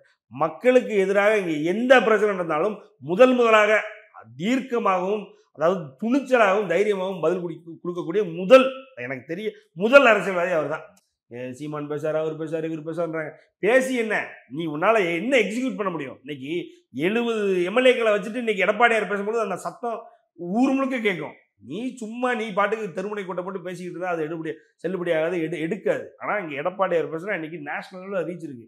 எடப்பாடியார் அவர்கள் நேஷனல் பாலிடிக்ஸில் பார்க்குறாங்க. இன்னைக்கு அதிமுக கிட்டத்தட்ட அதிமுகவோட வரலாறுல ஒரு மனுஷன், அதிமுக வரலாறு இன்னைக்கு தமிழக கட்சிகளில் எந்த கட்சியை எடுத்துக்கிட்டீங்கனாலும் இந்த கட்சியினுடைய வரலாறுல உழைச்சி தேஞ்சு ஒரு மனுஷன் அந்த இடத்துல கரெக்டான சரியான பதவிக்கு வந்திருக்காருன்னா அதுதான். நீங்கள் ஒரு எடுத்துக்காட்டு எடுக்கணும். திமுகவினுடைய தலைவரான ஸ்டாலின் அவங்க அப்பா வச்சு வந்தவர். இன்னைக்கு பாமக அன்புமணி ராமதாஸ், அன்புமணி வச்சு ராமதாஸ் வந்தவர். அதே மாதிரி நீங்கள் விடுதலை சிறுத்தைகள் எடுத்துக்கோங்க, திருமாவளவன் அவர் கட்சியை உருவாக்கி வச்சிருக்காரு. ஆனால் அவர் கட்சி சார்ந்தவங்கள கேட்குறாங்க, நீங்கள் திமுக கூட கட்சி நடத்துறது உங்களுக்கு தனி கட்சின்னு கேட்குறாங்க. அந்த அளவுக்கு தான் அந்த கட்சி இருக்குது. நீங்கள் வேற எந்த செல்வ பிறந்தை எடுத்துக்கோங்க, 5 கட்சி போயிட்டு வரும். இப்படி எல்லா கட்சியினுடைய தலைவர்களும் ஏதோ ஒரு ரீசன் இல்லை, ஏதோ ஒரு காரணத்தினால், ஆனால் உழைச்சி மட்டுமே ஒரு கட்சியினுடைய தலைவராகலாம் அப்படின்னா அது எடப்பாடியார் அவர்கள் மட்டும்தான். அப்படிப்பட்ட ஒரு இடத்துல இருக்கிறார். அவர் எந்த கேள்வி கேட்டாலும் அந்த கேள்விக்கு பதில் சொல்லி ஆகணும். அதை விட்டுட்டு தெனாவட்டான அந்த வெள்ளை பேப்பரை காட்டுறது, அதை காட்டுறது, இதை காட்டுறது பண்ணிட்டு இருந்தீங்கன்னா மக்கள் பார்ப்பான், இந்த மனுஷன் நமக்காக பேசுகிறான், ஆனால் அந்த மனுஷனை நீ நக்கல் பண்ணுறியா அப்படின்னு சொல்லி ஓட்டை மாற்றி குத்திட்டு போயிட்டே இருப்பான். 2026 மே மாதம் உங்களுக்கு தெரியும், ஆகா என்ன நம்ம கையில் பதவி இல்லை, கட்சி இருக்கு, நான் பதவி இல்லைன்னு நினைக்கும் பொழுது தான் அந்த இடத்துல பதவியிலே சிஎம்மாக எடப்பாடியார் அவர் இருப்பார். எடப்பாடியார் கேட்குற ஒவ்வொரு கேள்வியும் மக்களுக்கான கேள்வி, மக்களை எதிர்த்து எவனுனாலும் அவனுக்கான கேள்வி. ஸோ அப்படி ஒரு இடத்துல எடப்பாடியார் அவர்கள் இந்த 41 பேருக்கும் காரணம் ஸ்டாலின் தான் அப்படின்னு சொல்லும் பொழுது அதற்கு இன்னைக்கு அரசாங்கமே ஆடி போயிருக்கு. அதுக்கு பதிலே கிடையாது. இவங்கிட்ட பதில் இருந்தாலும் பரவாயில்ல, பதிலே கிடையாது. எடப்பாடியாரோட கேள்விக்கு அங்கே செந்தில் பாலாஜி உட்கார வச்சு பதில் சொல்ல வைக்கிறாங்க. அவங்க செயலாளர் அமுதா அவர்கள் உட்கார வச்சு பதில் சொல்ல வைக்கிறாங்க. இன்னும் அங்கே என்ன சொல்றது, துணை கமிஷனர், துணை டிஜிபியாக இருக்கார் டேவிட்சன், அவர் பதில் சொல்றாரு, டிஜிபி பதில் சொல்றாரு, எல்லாரும் பதில் சொல்லி பார்த்துட்டாங்க. இருந்தாலும் கன்வின்சிங்காக இல்லை. அதனால தான் எடப்பாடி விடாமல் துரத்துறாரு. ஸோ இன்னைக்கு எடப்பாடியார் முன்னாடி மக்கள் இருக்காங்க. மக்கள் இன்னைக்கு எடப்பாடியார் சிஎம் ஆக்குறது மட்டும்தான் நமக்கான சேஃப் ஜோன் அப்படின்னு நினைக்க ஆரம்பிச்சிட்டாங்க. ஏன்னா இன்னைக்கு ஆட்சியில் பார்த்தீங்கன்னா அவ்வளோ அராஜகம். நேற்று பார்த்தீங்கன்னா ஆந்திராலேருந்து வந்த 2 பெண்கள் திருவண்ணாமலை வரும்பொழுது அதை 2 போலீஸ்காரன் தூக்கிட்டு போய் பாலியல் பலாத்காரம் பண்ணுறதெல்லாம் எந்த ஊரில் நடக்கும்? அப்போ எப்படிப்பட்ட லா அண்ட் ஆர்டர் டிஸ்ட்ரப்ஷன் நம்ம இருக்கும், நம்ம நாடு இருக்கு, நம்ம தமிழ்நாடு இருக்கு அப்படின்றது நமக்கு தெரியுது. அப்போ எடப்பாடியார் அவர்கள் இருக்கும் பொழுது நடக்கலை, அது தப்பு நடக்காம இல்லை. பட் ஆனால் இந்த அளவுக்கு மோசமாக நடக்கலை. ஆட்சி அதிகாரம் வந்து ஓரளவுக்காவது வந்து கண்ட்ரோல்டாக அவங்க வந்து ரொம்ப டிசிப்ளின்டாக அழகாக கொண்டு போனாங்க. ஸோ அது வந்து எடப்பாடியார் அட்லீஸ்ட் வந்து ஒரு பேசிக் ஒரு ஒரு ஒரு என்ன சொல்றது நிம்மதி, ஒரு நமக்காக ஒரு ஓகே நம்ம ஒரு ஒரு சாதாரணமாக நம்மளுடைய லைஃப்பை நம்ம டெய்லி ரொட்டீனை கொண்டு போக முடியும் அப்படின்ற ஒரு ஒரு வாழ்க்கையாவது நம்ம வாழ்ந்துக்கிட்டு இருந்தோம் எடப்பாடியார். இப்போ பார்த்தீங்க அப்படின்னா வெளியில் போனால் என்ன பிரச்சனை நடக்கும்போது, ஒரு கடைக்கு போகிறானுங்க, ஒரு பொருளை வாங்குறானுங்க, காசு கொடுக்க மாட்டானுங்க, கேட்டால் வெட்ட போகிறோம் கத்தியை தூக்கி வைக்கிறானுங்க. அந்த அளவுக்கு இன்னைக்கு வந்து சட்ட ஒழுங்கு சீர்குலைஞ்சு இருக்குது. இதை எடப்பாடியார் வந்தால் தான் மாற்ற முடியுன்ற ஒரு இடத்துல இருக்குது அப்படின்றதுனால அவருடைய கேள்வி ரொம்ப நியாயமான கேள்வி. அந்த கேள்விக்கு பதில் இல்லை. பதில் இவங்க விதவிதமாக சொல்லி பார்த்தாலும் கன்வின்சிங்காக இல்லை, மக்களை ஏற்றுக்க மாட்டாங்க. எடப்பாடியாரோட கேள்வி தான் உயர்ந்திருக்கு. கண்டிப்பா இந்த விஷயத்துல எடப்பாடி அவர்களோட அரசியல் வந்துட்டு ரொம்பவே பண்பட்ட அரசியல் அப்படின்னு சொல்லிட்டு பலரும் கருத்து தெரிவிச்சிட்டு இருக்காங்க. உங்களுக்கு எப்படி தோணுது சார்? அதுதான் மேம், ஓவராலாக அவருடைய அரசியல் அவருக்கு அது கேட்க பயப்படுறாரு, கேட்க வழி இல்லை, கேட்க யோசிக்கிறாரு, அவர் கேட்க தெரியல, அது வேணான்னு நினச்சார். இவ்வளவு நாளும் சரி ஒரு அரசாங்கம் அவருக்கு பார்த்தீங்க அப்படின்னா கொஞ்சம் நெஞ்ச இடைஞ்சலாக கொடுத்தாங்க. இந்த திமுக அரசாங்கம் வந்து அவருடைய அந்த 4 வருஷத்தில் அவருக்கு இது தெரியல அது தெரியல, அவர் அது சரிப்பட்டு வர மாட்டார், அந்த நாற்காலியில் உட்கார தகுதி இல்லாதவர். அதுக்கப்புறம் பார்த்தீங்கன்னா அவருக்கு ஒரு ஒரு சின்ன பிரச்சனை ஏதாவது அங்கே ஏதாவது ஒரு சாதாரண ஒரு துரும்ப கிளிக் போட்டாலும் அது ஏதோ பெரிய மலை மாதிரி காமிச்சு அதில் இல்லாத பிரச்சனை அவங்க பெய்டு மீடியாவை வச்சும் பெய்டு இன்ஃப்ளூயன்சர்ஸை வச்சும் இல்லாத பிரச்சனை பண்ணாங்க. ஸோ அப்படிங்கும் பொழுது அவர் வந்து ஒரு சாதாரண உங்களை மாதிரி எங்களை மாதிரி நான் சிஎம்மாக இருக்கும்போது என்னை எல்லாரும் படுத்துனா, அதனால் நான் ரொம்ப பெஸ்ட்டாக பண்ணணும்னு நினச்சது ஒரு சிலது என்னால் பண்ண முடியல. நான் பண்ணது வந்து இன்றைக்கி தமிழ்நாட்டு மக்களுக்கு தெரியும் நான் என்னென்ன சாதனைகள் பண்ணேன். அதை நான் வெளிச்சம் காட்டாமல், அதை வெளிச்சம் போட்டு காட்டாமல் நான் பண்ணேன், அமைதியாக பண்ணேன், மீடியா வச்சு பூதாகரமாக்காமல், அதுக்கு ஒரு பேக்கேஜ், அதுக்கு ஒரு மார்க்கெட்டிங்னு வச்சு ஒரு பெருசாக ஆக்காமல், நான் சத்தம் இல்லாமல் இன்றைக்கி நான் தமிழ்நாட்டில் பண்ண சம்பவங்கள்லாம் இப்போ தான் மக்கள் ஒன்றா நினச்சி பார்த்துட்டு இருக்காங்க.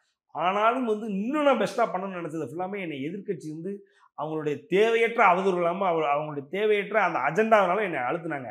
அதவே நம்ம திருப்பி பண்ணக்கூடாது, அதவே நம்ம வந்து இந்த ஸ்டாலின் அரசாங்கத்துக்கு திருப்பி பண்ணக்கூடாதுன்றதுனால முதல் 3 வருடங்கள் அமைதியாக இருந்தார். அதுக்கப்புறம் கையில் எடுத்தார். இவனுங்க வந்து கொள்ளையடித்து இந்த நாட்டு மக்களை சுரண்டி திங்கிற கும்பல் அது இன்னும் மாறவே இல்லை. இவங்க நம்ம இறங்கி அடிதான் கரெக்டாக இருக்குன்னு இறங்கி அடிக்க ஆரம்பிச்சார். இன்னைக்கு அவருடைய ஒவ்வொரு கேள்விக்கும் அவருடைய ஒவ்வொரு என்ன சொல்றது மூகும் விழி தெரியாமல் பிதுங்கி போயிருக்கானு. எப்படிடா அந்த மனுஷனை ஒன்றும் இல்லை மூஞ்ச தொடங்க துண்டு எடுத்தா மூஞ்ச முடிட்டு போறான்றாங்க. இதை விட கேவலமாக அவர் மேலே என்ன தாக்குதல் பண்ண. ஆனால் அவருடைய ஒவ்வொரு இன்னைக்கு அவர் கையை அசைஞ்சாலே கட்டலன்ற அளவுக்கு வந்துட்டாரு அவர். நீங்கள் பாருங்களேன், நான் ஒன்று சொல்கிறேன், இது உங்களால் அவருக்கு பிஜிஎம் கிடையாது, அவர் எங்கேயும் நடிச்சு ஹீரோவாக நடிக்கல, அவர் நடந்து போனால் நீங்கள் மாசா நினைக்க முடியாது. ஆனால் அந்த மனுஷன் நின்று பேச போகிறார். அது மட்டும் நீங்கள் இன்றைக்கி நான் சொல்கிறேன் எழுதி வச்சுக்கோங்க. நம்மளை அறியாமலே நம்மளை ஒரு லீடர்னு அவர் எப்படி ஊந்து வந்தார், அது வந்தார், இது வந்தார், குனிஞ்சு வந்தார், பாஞ்சு வந்தார் நம்ம சொல்லிக்கிட்டு இருந்தோமோ, நம்மளை அறியாமலே இந்த மனுஷனுக்குள்ளே இவ்வளவு இருந்திருக்கு பாடுறா அப்படின்னு மக்கள் நினைக்க ஆரம்பிச்சிட்டான். அதோட ஒரு பீக்கு பார்ப்போம் நம்ம. நீங்கள் வேணால் பாருங்கள், இவரடா இதை பண்ணார் அப்படின்ற மாதிரி ஒரு இடத்துல வந்து நிற்பார். அப்போ நமக்கு புரியும். ஏன்னா அதற்கான மொத்த அம்சமும் அவர்கிட்ட இருக்கணும். அவர் க்ளோஸாக வாட்ச் பண்ணுறேன் எல்லாருக்கும் அவர் தெரியும், மக்களும் பார்க்க ஆரம்பிச்சிட்டாங்க. அதனால் என்ன சொல்கிறேன்னா, ஒரு 3 வருஷம் இவங்களை போனால் போதும் விட்டு வச்சுருந்தாரு, இப்போ எடுத்து அடிக்க ஆரம்பிச்சிட்டாரு. இவங்க என்ன பண்ணுறாங்கன்னா அவர் மேலே அவர் கட்சியில் ஏதாவது ஒரு தப்பு நடந்துடாதான்னு உட்காந்துருக்காங்க. ஏதாவது ஒரு கட்சி விட்டு வெளில போயிட்டா ஐயோ போயிட்டாரு செங்கோட்டையன் வெளில போயிட்டார், அவ்வளோ இனிமேல் அதிமுக கிடையாது, இனிமேல் எடப்பாடியார் கிடையாது. ஏதாவது ஒன்று நடந்துருச்சா அந்த அதிமுகலேருந்து யாராவது ஒரு சின்ன நிர்வாகி ஏதாவது தப்பு பண்ணிட்டானா அதிமுக இப்படி தப்பு நடக்குது பாருங்க, எதிர்கட்சியாக இருக்கும்போது இப்படி தப்பு பண்ணுறாங்களே, இது எடப்பாடியார் ஒன்றும் கேட்க தெரியாது, வைக்க தெரியாது, நீ என்ன வேணாலும் பண்ணு, நீ என்ன டிசைன், அதான் நீ சிம்பிள். அவர் மூக்கத்தோட சளியை சிந்துறதுக்கு மூக்கில் இது என்ன சொல்றது டவலை வச்சோடனே மூஞ்ச மூடிட்டு போயிட்டாரு அப்படின்ட்டீங்க. அவர் ஊரை பூரா கூப்பிட்டு நான் அமித்ஷாவை பார்க்க போறேன்னு சொல்லிட்டு போறாரு. இது ஏதோ அவர் தெரியாமல் போன மாதிரி. அப்போ எவ்வளவு நீங்கள் அவரை பார்த்து பயந்துருந்தா அவரை நீங்கள் எப்படிலாம் மடைமாற்றம் பண்ணணும், அவருடைய விஷயங்களை வந்து திருச்சி மக்கள்கிட்ட கொண்டு போகணுன்றது மட்டுமே உங்களோட அஜெண்டா. அப்போ பயந்தானே அது காரணம். அப்போ அந்த பயத்தை உருவாக்கி இருக்காருன்னா அப்போ எடப்பாடியார் வந்து ஒரு மனுஷன் அவன் வேலையை பார்த்துக்கிட்டு இருக்கும்போது நீங்களாம் அவனை பார்த்து பயந்தீங்க அப்படின்னாலே அவன் கரெக்டாக பார்த்துக்கிட்டான்னு அர்த்தம். அவர் கரெக்டாக ஒரு ரூட்டில் போயிட்டு இருக்காரு. நீங்கள் மாட்டி சிக்கி அவர் காலில் விழுகிற ஒரு காலம் வரும். இந்த எடப்பாடியார் காலில் விழுந்தா இன்னைக்கு கலைஞரை வந்து நீங்கள் எங்கே கொண்டு போய் வச்சுருக்கீங்க அப்படின்னா அந்த மெரினால கொண்டு போய் வச்சுருக்கீங்க. அப்படிப்பட்ட எடப்பாடியார் அன்னைக்கு அவர் நினச்சிருந்தாருன்னா இன்னைக்கு அவரை அறிவாலயத்தில் கொண்டு போயிருப்பாங்க. யாரே கலைஞர் அறிவாலயத்தில் கொண்டு போயிருப்பாங்க, இல்லை கோபாலபுரத்தில் கொண்டு போயிருப்பாங்க. அந்த எடப்பாடியார் அந்த கனிவான எண்ணம் கொண்ட அந்த நல்ல மனம் அந்த நல்ல குணம் கொண்ட எடப்பாடியாரை இன்னைக்கு நீ எப்படி வேணாலும் சீண்டிப்பாரு. ஆனால் அந்த அந்த அந்த என்ன சொல்றது, அந்த பூனையா நீங்க நினைக்கிற எடப்பாடியார் வந்து புலியா மாறிட்டார்ன்றது உங்களுக்கு இன்னும் கொஞ்ச நாள்ல தெரிய வரும். ஆமா. சார், இந்த கரூர் சம்பவம் நடந்ததுக்கு அப்புறம் மறு அறிவிப்பு வர வரைக்கும் எந்த ஒரு அரசியல் கட்சியும் மக்கள் மத்தியில கூட்டம் எதுவும் போடக்கூடாது அப்படின்னு சொல்லிட்டு கோர்ட்ல வந்து ஜட்ஜ் சொல்லியிருக்காரு. இதை எப்படி பாக்குறீங்க சார்? எப்படி இந்த ஒரு விஷயத்த ஃபாலோ பண்ணிட்டு எந்த ஒரு இடத்துலயும் கூட்டம் போடாம இருக்க முடியுமா? மேம் இப்போ விஜய் கூட்டம் வந்து இந்த காளைகேர் கூட்டம் மாதிரி மேம். அவன் ஒரு குரூப்புக்கு போனான், இப்போ ஒரு இடத்துக்கு போனானுங்கன்னா அந்த அந்த இடத்தையே அழிச்சு ஒரு வளர்ச்சியே இல்லாமல் ஆக்கிடுவாங்க. இன்னும் சொல்லப்போனால் வளர்ச்சி அதுலேருந்து மீண்டு வர்றதே கஷ்டன்ற மாதிரி ஆக்கிடுவாங்க. இன்னைக்கு இவனுக்கு பண்ண சம்பவம் வந்து இன்னைக்கு தமிழக அரசியல் கட்சியில் எல்லாரையும் வந்து இப்படி ஒரு புரட்டி போடுமா அப்படின்னா புரட்டி போட்டுச்சு.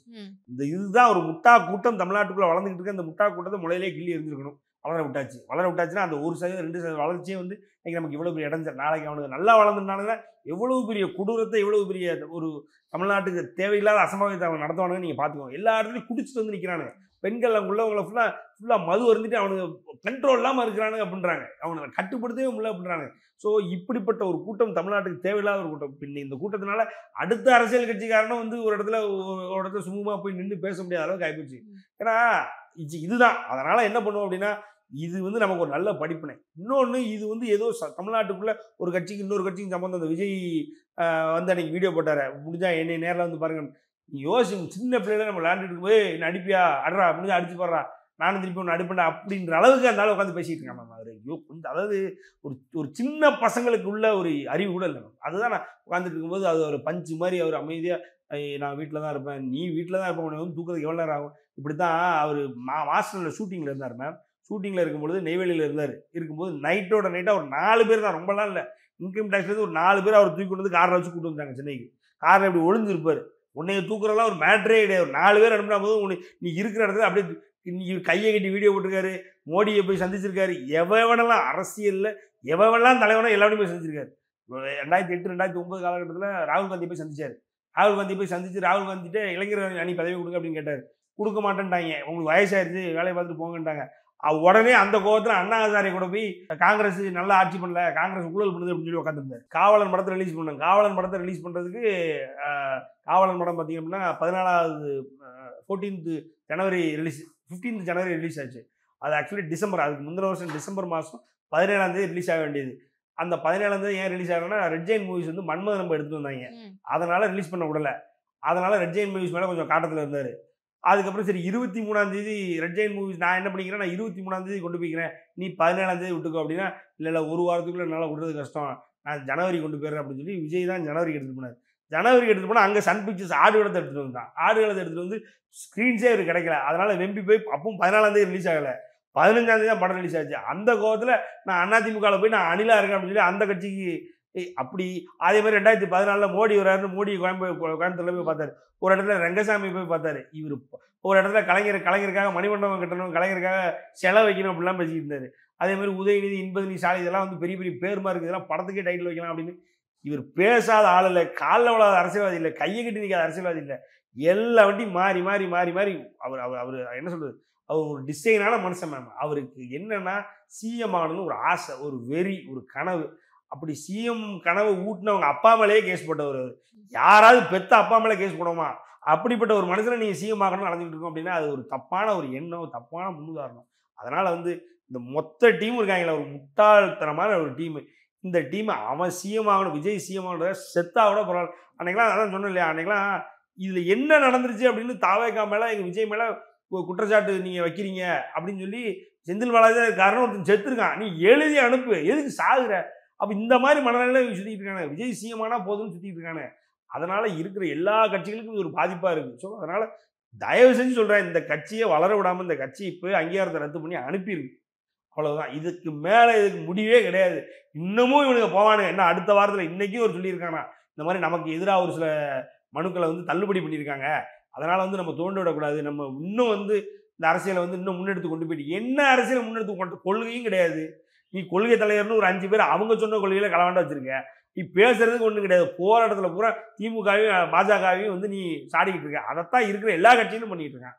எடப்பாடியார் அதான் பண்ணுறாரு, சீமானா அதான் பண்ணிட்டு இருக்கான், வேற எவன் கட்சியாக இருந்தாலும் அதான் பண்ணிட்டு இருக்க. நீ என்ன புதுசாக பண்ணிட போற? புதுசாக அவன்கிட்ட என்ன இருக்கு? அது நீ பண்ண ஒழுங்காகவும் பேசவும் மாட்டேங்கிற, வைக்கவும் மாட்டேங்கிற. நாமக்கல் மாவட்டத்தில் காலையில் போய் மகாணம் அது இதுன்னு நம்மாக்கள் மகாணம்னு பேசவும் தெரியல, ஃபுல்லாக குடி. இதில் எதுக்கு உனக்கு இப்படி? இன்னும் நீ போய் போராட பூரா இந்த மக்கள் கொத்து கொத்தா சாகணுமா? அதுக்கு பேசாமல் வீட்டில் இருக்க வேண்டியதானு சொன்னால் கேட்க மாட்டார். ஸோ அதனால் அவருடைய அரசியல் கட்சியை முடக்குனா தான் இன்றைக்கி தமிழக மக்கள் தமிழ்நாட்டில் அவங்க தெருவுக்கு ஒரு கட்சி நடந்தால் தெருவுக்கு வெளியாவது போய் நிற்க முடியும். இல்லைன்னா உயிரை கொடுத்து மக்களும் குழந்தைங்களும் இன்னும் செத்துக்கிட்டே தான் இருப்பாங்க. விஜய் எங்கே போனாலும் மக்களும் குழந்தைங்களும் சாவாங்க. அதனால மக்கள் உஷாரா இருக்கணும், அவ்வளவுதான். இப்போ கரூர் சம்பவம் நடந்ததுக்கு அப்புறம் எல்லாரும் சொல்லிட்டு இருந்த விஷயம் வந்துட்டு விஜய் அங்க இருந்திருக்கணும், அட்லீஸ்ட் அந்த கட்சியில இருக்க யாராவது ஒருத்தங்க அந்த இடத்துல இருந்திருக்கணும் அப்படின்றதுதான். இப்போ இத்தனை நாட்கள் ஆயிடுச்சு, 41 உயிர் போயிடுச்சு. இப்போ வந்துட்டு விஜய் அவர்கள் கரூருக்கு போக போறாரு, அவங்க எல்லாம் போய் நேர்ல பார்க்க போறாருன்ற மாதிரி ஒரு நியூஸ் வந்துட்டு இருக்கு. வாய்ப்பு இருக்கா சார்? நிஜமாலுமே போய் பாப்பாரா? அதாவது இப்போ அந்த விக்ரமடியில் வீசாலையில் 5 பேர் இருந்தாங்க, அங்கே போனாரா? மதுரையில் அந்த ஃபங்க்ஷன் நடக்கும் பொழுது அங்கே ஒரு 3 பேர் இருந்துப்பாங்க, அங்கே போனாரா? இல்லை அந்த ஒரு பையன் காரை வாங்கி வச்சுட்டு எங்கள் அண்ணன் கையில் தான் கார் உடஞ்சி போய் என்ன தெரியுமா, எங்கள் அண்ணன் கையில் தான் வாங்கணும்னு அவர்கிட்ட போய் கார் எதுவும் கொடுத்தாரா? எங்கேயுமே அவர் போகலை. இங்கே 41 பேர் இறந்தாலும் போகணுன்றாரு.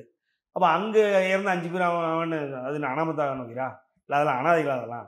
அப்போ அங்கே போகலை, இங்கே மட்டும் போனீங்கன்னா இது என்ன புரியல எனக்கு. இங்கே மட்டும் ஏன் போகணும்? நீங்கள் அங்கே போகணும்னு உங்களுக்கு தோணலை, இல்லை இங்கே மட்டும் போகணும்னு ஏன் தோணுது? இது அரசியல் ஆயிடுச்சு. இது ஒரு போகலை அப்படின்னா இது ஒரு பெரிய மக்கள் முன்னாடி பெருசாக அது கட்சிக்காரன் தான். அவன் சாவான், அவன் சாகிறதுனே பிறந்தவன். விஜய்க்காக சாகணும்னு பிறந்தவன் கட்சிக்காரன். அவன் செத்தான் என்ன, எப்படி போனால் என்னன்னு நினைக்கிறாரு விஜய். இன்றைக்கி இது மக்கள், இது பொதுமக்களுடைய மிகப்பெரிய இஷ்யூவாக இருந்துச்சு. இதை வச்சு அரசியல் பண்ணணும்னு நினச்சி தான் அவர் அந்த வீடியோவை போட்டு ஸ்டாலினை சண்டைக்கு வாடா அப்படின்னு கூப்பிட்டதெல்லாம் அதுதான். ஸோ அதனால் இதில் அரசியல் இருக்குன்றதுனால இன்னும் இந்த அரசியல் ஏதாவது நமக்குன்னு ஆதாயம் கிடைக்காதுன்னு தேடுன்னு நினைக்கிறாரு. விஜய் போய் பார்க்கணும்னா பார்க்கட்டும். ஆனால் நாளைக்கு அங்கேயும் ஒரு சம்பவம் நடந்ததுன்னா அது காரணம் திமுக, செந்தில் பாலாஜிம்பாங்க. அது எதுக்கு? ஏன் நான் என்ன சொல்கிறேன்னா, விஜய் போய் பார்க்கணுன்றது அவருடைய உரிமை. ஆனால் அதை மறுக்கிறதும் கவர்மெண்டோட உரிமை. அவர் அங்கே போகக்கூடாதுன்னு. மேம், தமிழிசை அவர்கள் வந்து ஒரு திமுகவுக்கு எதிராக ஜிஎஸ்டி விலை ஜிஎஸ்டியினுடைய விலை மாற்றம், ஜிஎஸ்டியினுடைய விலை மாற்றம் வந்ததுக்கப்புறம் ஆவினில் போய் உட்காடுறாங்க. ஆவினில் ஜிஎஸ்டியினுடைய விலை மாறிடுச்சு, பாலோட ரேட்டு, ஆவின் பொருளோட ரேட்லாம் குறைஞ்சிருச்சான்னு கேட்குறாங்க. அது என்னன்னே ஐடியா இல்லாமல் அந்த கடையில் அந்த கடைக்காரர் உட்காந்துருக்காரு, ஆவினுடைய அந்த செல்லர் உட்காந்துருக்காரு. என்னங்க ஜிஎஸ்டி மோடியினுடைய ஆட்சியில் ஜிஎஸ்டிலாம் மாறிடுச்சு, ரேட்லாம் மாறணுமே, ரேட்டு குறையணுமே, இன்னும் குறையாமல் அதே ரேட்டில் விற்றுருக்கீங்க அப்படிங்கும்போது நான் உங்களை கேட்கல, தப்பா எடுத்துக்கங்க. ஏன்னா இதெல்லாம் குறையணுங்க, நீங்கள் அரசாங்கத்தை கேட்க வேண்டாமான்னு மாநில அரசாங்கத்தை கேட்குறாங்க, ஒரு கேள்வி கேட்குறாங்க. இப்படி அடுத்த இடத்துக்கு போகும்போது வீட்டிலே அவங்கள நீங்கள் போகக்கூடாது அப்படின்னு, அதாவது தமிழிசை அவர்கள் வீட்டுக்கே போலீஸ் போகுது, வீட்டுக்கே வந்து அதிகாரிகள் போகிறாங்க, நீங்கள் போகக்கூடாது, உங்களை போகக்கூடாதுன்னு சொல்லியிருக்காங்க அப்படின்னு. அந்த மாதிரி எத்தனை தலைவர்களை அவங்களுடைய தொகுதிகள், சொந்த தொகுதியிலேயே போகடாமல் பண்ணுறாங்க. அது மாதிரி விஜய் கரூருக்கு போகணும்னு கேட்குறது அவர் ஆசை, அவர் அதை வச்சு அரசியல் பண்ணணும்னு அவர் நினைக்கிறாரு. ஆனால் அங்கே போனால் ஏதாவது ஒன்று நடந்துருச்சுன்னா அது யார் பொறுப்பு? நீட்டாக திமுக தான் பொறுப்புன்னு போயிடுவாங்க. அதை வச்சு திமுகவோட ஓட்டுன்னு என்ன சரிக்கணுமோ அதான் பார்த்துக்கணும். ஏற்கனவே பாஜக இவர் பின்னாடி இயக்கிட்டு இருக்குன்னு தான் சொல்கிறாங்க. அப்படிங்கும்போது திமுகவினோட ஓட்டை சரிக்கிறதுக்கு திமுகவே எதுக்குன்னு வழிவிடணும். அதனால் விஜய் அந்த இடத்துக்கு போகக்கூடாது. அதுதான் எல்லாருக்கும் நல்லது மேம். அங்கே போய் மறுபடியும் அவருக்கு ஏதாவது ஆயிடுச்சு, அவருக்குன்னு இல்லை, அங்கே போன ஏதோ ஒரு கூட்டத்துக்கு இல்லை, அவங்க போனதுனால யாருக்கும் ஏதாவது ஆயிடுச்சு அப்படின்னா என்ன பண்ண முடியும்? ஸோ அதனால் விஜயை இனிமேல் தமிழ்நாட்டுக்குள்ளே கண்ட்ரோல்டாக என்ன சொல்ல கண்டிஷன்டாக நடமாட விடணும். அதனால் கரூருக்கு அவர் போகிறதுலாம் வந்து நல்லதே கிடையாது. அது இல்லாமல் அவர் இதுக்கு முன்னாடி செத்ததுக்கெல்லாம் எங்கேயுமே போனதில்லை. ஆட்சியாளர்களுடைய கவனக்குறைவினால, ஆட்சியாளர்களுடைய அந்த மிஸ்டேக்னாலே அங்கங்கே யாராவது இறந்தாங்கன்னா உடனே ஒரு போயிடுவார். அதுவும் நைட்டு யாரும் இல்லாமல் போயிடுவார். போயிட்டு அதை வச்சு அரசியல் ஆதாயம் தேடிக்கிட்டு இருந்தார். ஆனால் அவர் மூலயமா ஒரு இழப்பு வந்தால் அந்த இழப்புக்கெல்லாம் அவர் வந்து அட்ரஸ் பண்ணதே இல்லை. எத்தனையோ பேர் விஜய்க்கு பேர் சொல்லி இறந்துருக்கான். இன்னும் அவருடைய படங்கள் பார்க்கும்பொழுது அங்கே எங்கே அந்த வாரிசு பிரிவினுடைய அந்த பிரச்சனை வரும்போதும் இதே ரோஹிணி தேட்டரில் ஒருத்தர் இறந்து போனான். இப்போ போய் பார்க்க போனாரா? அதுவும் ஒரு இறப்பு தானே, அது உயிர் இல்லையா? இப்போ மட்டும் போகிறன்றதெல்லாம் பச்சை அரசியலாக விஜய் மாறிட்டார். அவரை எனக்கு தெரிய தமிழ்நாட்டில் அவ்வளோ ஈஸியாக நடமாட விடாதீங்க. அவர் எங்க போனாலும் அழிவு தான், தமிழ்நாட்டுக்கு அழிவு, தமிழக மக்களுக்கு அழிவு. கண்டிப்பா. இப்போ டிவிக்கு அட்வொகேட் சைட்ல இருந்து ஒரு விஷயம் சொல்லியிருக்காங்க. என்ன சொல்லியிருக்காங்க அப்படின்னா, கட்டுக்கடங்காம இவ்வளோ கூட்டம் வந்துச்சுன்னா உயிர் போக தான் செய்யும், அதுக்கு என்ன பண்றது அப்படின்ற மாதிரியான ஒரு விஷயம் சொல்லியிருக்காங்க. இது எப்படி சரியா இருக்கும்? ஏன்னா அட்வொகேட் சொன்னாங்க, நீங்க அதை பாத்தீங்கன்னா ஐடிவிங்லேருந்து ஐடிவிங்களுடைய தலைவர் நிர்மல்குமார் சொல்லியிருக்காரு, நாங்கள் எங்கே போனாலும் எங்களை நடத்தக்கூடாது அப்படின்னு சொன்னீங்க அப்படின்னா நாங்கள் என்ன பாளையத்தில் தான் நடத்தணும், எங்களை பாளையத்தில் நடத்த சொல்றீங்க அப்படின்ட்டு. ஏய் 41 பேர் இறந்துருக்காண்டா, அதனால தான் நான் சொல்கிறோம். நீங்கள் இதுக்கு முன்னாடி நடத்திட்டு தானே இருந்தீங்க, நாங்கள் நடத்த விடாமல் பண்ணோம், எல்லா இடத்துலையும் நடத்திட்டு தானே இருந்தீங்க, உங்களுக்கு நடத்த தெரியலடா, அறிவு இல்லைடா. 41 பேர் இறந்துருக்காங்க, அதுக்கப்புறமும் தெனாவட்டா நாங்கள் எங்கே நடத்த முடியும், நாங்கள் அதுக்கு பாளையத்தில் தான் நடத்து, பாளையத்தில் வாழலாம் போய் கொண்டு போய் சாகடி. ஏற்கனவே நீங்கள் சாகடிக்கிறது தானே கட்சி நடத்திக்கிட்டீங்க, அங்கே போய் சாகுங்க. எதுக்கு ரோட்டில் வந்து மக்கள், சாமானிய மக்களையும் குழந்தைங்களையும், பிஞ்சு குழந்தைங்க வாயை மிதிச்சு கொண்டிருக்கானுங்க மேம். நீ யோசிச்சு பாருங்க, நம்மளால் அதை எடுத்துக்க முடியுமா? நம்ம வாயில் ஏறி ஒருத்தர் நிற்கிறான்னா அது முடியுமா? நம்மளால் இப்போ ஒரு குழந்தை வாயில ஏறி நின்று வாய் உடஞ்சிருக்குன்னா அது எவ்வளவு கொடூரமாக இருக்கும். அதை பண்ணிட்டு இவன் வந்து வெளியில வந்து கேட்குறான், நாங்கள் நடத்திட்டு தான் இருப்போம், எங்களை நடத்த விடாமல் பண்ணீங்க அப்படின்னா அப்புறம் நாங்கள் என்ன பாலைவனத்தில் நடத்த முடியும் அப்படின்னு கேட்குறாருன்னா எவ்வளோ பெரிய அதான் அதனால தான் இப்போ தலைமுறையாக இருக்காரு. அந்த ஆள் இப்போ சொன்னவர் தலைமுறையாக இருக்கார். அதே மாதிரி அறிவழகன் யாரோ ஒருத்தர் அந்த வழக்கறிஞர் தலைவர் பேரு அறிவழகன், ஆனால் சுத்தமாக அந்த ஆளுக்கு அறிவு இல்லை. போய் பேசியிருக்க வாதம்லாம் பார்த்தீங்கன்னா முட்டாத்தனமான வாதம். நீங்கள் அதாவது ஒரு வாதம் பண்ணுறதுக்கு இதுதான் ரீசன், இதுதான் காரணம் அப்படின்னு இருக்கும் இல்லையா. என்ன சொல்லியிருக்காரு, கரூரில் சம்பள நாள் எவனும் வரமாட்டான், அதனால நாங்கள் வந்து இது பண்ணியிருக்கோம், அன்னைக்கு கூட்டத்தை போட்டோம், பார்த்தா இவ்வளோ கூட்டம் வந்துருச்சு. விஜய் என்ன சொல்றாரு, சனிக்கிழமை கூட்டம் போட்டால் எனக்கு கூட்டம் வரும், அதனால நாங்கள் கூட்டம் சனிக்கிழமை போடுறோன்றாரு. கம்ப்ளீட்டாக முரணான, அதாவது அடிப்படை அறிவு இல்லாதவன் பண்ணுற வாதங்களாக பண்ணிக்கிட்டு வெளியில் வந்து பார்த்தீங்க அப்படின்னா எங்களை எதுவும் பண்ண விட மாட்டாங்க, வைக்க விட மாட்டாங்க, எங்களை பேச விட மாட்டாங்க, வைக்க விட இது இது இது இவங்களோட வழக்கமாக பண்ணிக்கிட்டு இருக்காங்க. நான் என்ன சொல்கிறேன்னா, இதோட டிஸ்கஷன், இதோடைய அரசியல் சாயமே இந்த கட்சி மேலேருந்து விலகணுன்ற, அரசியல் போர்வே இந்த கட்சி மேலே போற்றக்கூடாதுன்ற, இது ஒரு தன்னிச்சையான ஒரு மனுஷனுடைய எழுச்சியோ வீழ்ச்சியோ நோக்கி போயிட்டு இருக்கு. சரிங்களா. அவர் நாளை பின்ன சிஎம் ஆகலாம், இல்லைன்னா இருக்கிற இடம் தெரியாமல் போகலாம். பல அரசியல்வாதிகள், அதாவது நடிகராக இருந்த அரசியல்வாதிகள்லாம் இருக்கிற இடம் தெரியாமல் போகலாம். இவெல்லாம் இதே ஜோஷில் ஆரம்பித்தவன் தான், சும்மா இல்லை. இதே ஜோஷில் ஆரம்பிக்கும் பொழுது நீங்கள் இன்னைக்கு சமத்துவ மக்கள் கட்சி இருக்குல்ல, சாமாக்கா இருக்காரு, சாமாக்காவினுடைய சாமாவா தென்காசி சாமாவா சரத்குமார் இருந்தார், அவரும் இப்படி தான் மாநாடு அது இதுன்னு போட்டார். கடைசியில் இப்படி கட்சியை கழிச்சு பிஜேபியில் சேர்ந்துட்டார். அதே மாதிரி இங்கே எல்லா கட்சியினுடைய தலைவர்களும் என்ன சொல்கிறது, ஒரு நடிகராக இருந்து வந்தவங்க எல்லாருமே இந்த கட்சியை கழிச்சு வேறு இடத்துல, சிரஞ்சீவி அப்படி தான், கமலஹாசன் அப்படி தான், நீங்கள் எவனை வேணால் எடுத்துக்கோங்க, எல்லாவனும் அப்படி தான். பாக்யராஜ் அப்படி தான். பாக்யராஜ் எம்ஜிஆரால் அஃபிஷியலாக அறிவிக்கப்பட்டவர் என்னென்னா என்னுடைய அரசியல் வாரிசு அப்படின்னு அறிவிக்கப்பட்டவர். இன்றைக்கி அவர் என்னன்னாரு. அதே மாதிரி நீங்கள் இவர் டிஆர் எடுத்துக்கோங்க, எல்லாரும் இப்படி தான். நடிகனாக இருந்து நீங்கள் அரசியலுக்கு வந்தவங்க ஃபுல்லாக அட்ரஸ் இல்லாமல் போனதான் தமிழ்நாட்டில் வர்றாரு. அதாவது பின்புலம் இல்லாமல், இன்னும் உங்களுக்கு அரசியல் அறிவு இல்லாமல் வந்தவங்க பூரா அட்ரஸ் இல்லாமல் போனதான் வரலாறு. அது மாதிரி நாளைக்கு அட்ரஸ் இல்லாமல் போகலாம். எனக்கு தெரிய ட்ரையல் அண்ட் எரரில் இவனுங்களை நம்ம எதையுமே வச்சு பார்க்க வேணாம், இவனுங்களை ஒழிச்சு விடுங்க, அவ்வளோதான் சொல்ல முடியும். கண்டிப்பாக சார். இந்த மாதிரி ஒரு துயர சம்பவம் இதுக்கு மேலே நடக்கக்கூடாதுன்றத எல்லாரோட கருத்தும். ரொம்ப நன்றி சார்.